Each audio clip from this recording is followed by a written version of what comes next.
Hey, welcome back everyone. I wanted to talk about a topic that a lot of people ask, which is when is a good time to refinance? And the time just might be different for each person. It might not be a specific time, but really more a circumstance. Under what circumstances does it make sense to refinance?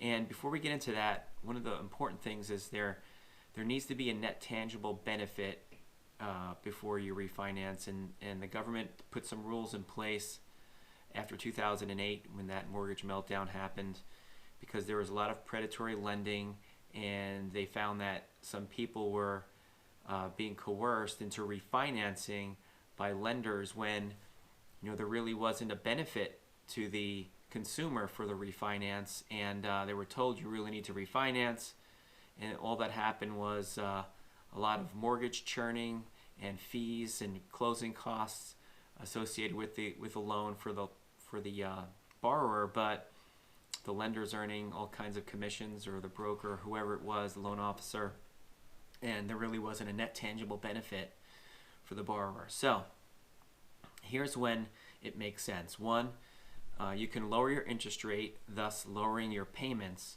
and you're getting a much lower monthly payment.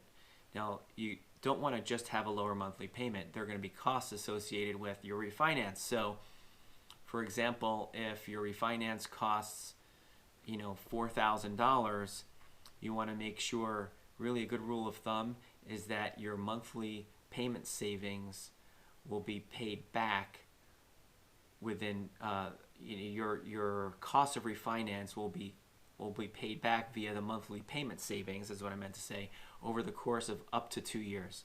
If it goes really beyond 2 years, then it's likely costing you too much to refinance, or you're not saving enough each month to refinance. So that's just purely if you're going for monthly savings or payment savings. Okay, you want to be able to break even in less than 2 years if possible.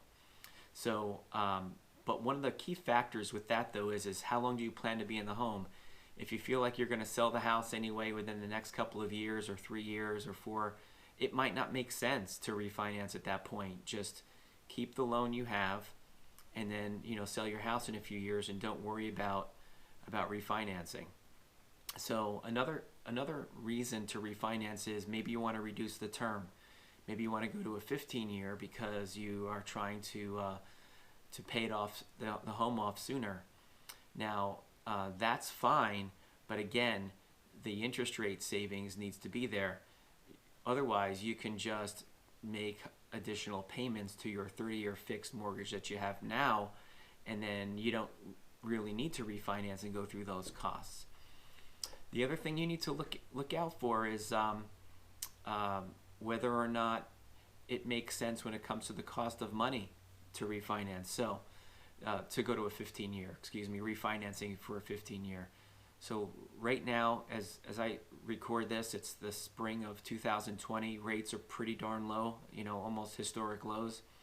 And you could refinance to a 15-year at whatever rate your lender's quoting you. I don't even want to mention rates here right now because they change all the time.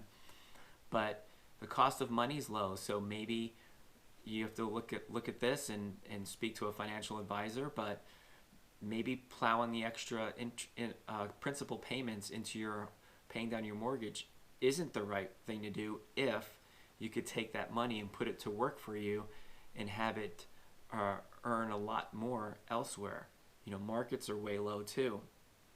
The stock market, we're experiencing essentially a crash in a sense right now, and there are a lot of great buys. I'm not telling you to invest in stocks, but my point is that there are other investments out there, things that you could do with the money potentially instead of refinancing down to a 15-year.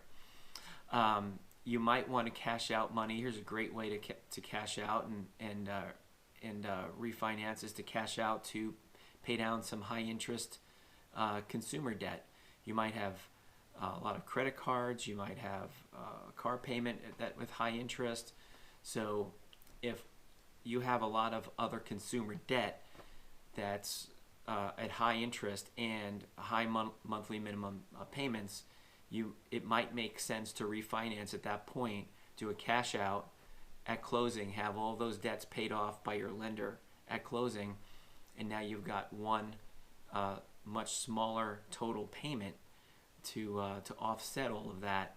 It'll be much more comfortable for you, and so you could potentially consider doing that, even if the rate reduction versus your current mortgage is not that significant.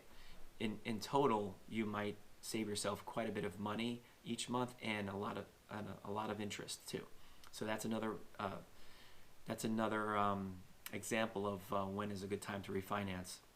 And then I think finally, if you felt like you haven't saved for a college fund for your kids and you wanted to put that money into a vehicle that could earn some additional interest for you, that's another way or reason why you might want to refinance. So those are just a few of the most popular examples. That's not all of them, and everyone's opinion as to what's right and what's wrong, and whether you should pay your house down. I mean, I was fortunate enough to do that. I refinanced to a 15-year, and I actually made some extra payments on top of that, and we got rid of it in about 12. So happy to be debt-free from that perspective, but there is the school of thought that says, hey, access that equity now if you can, invest in something safe that earns you a higher rate than what your borrower rate is or your interest rate on your loan. So hopefully that helps, and there is a corresponding article that you could read in full. I'll link to it down below, and you can read a lot more about when is a good time to refinance. So thanks again. Hit that subscribe and bell notification icon, and check back for the next video.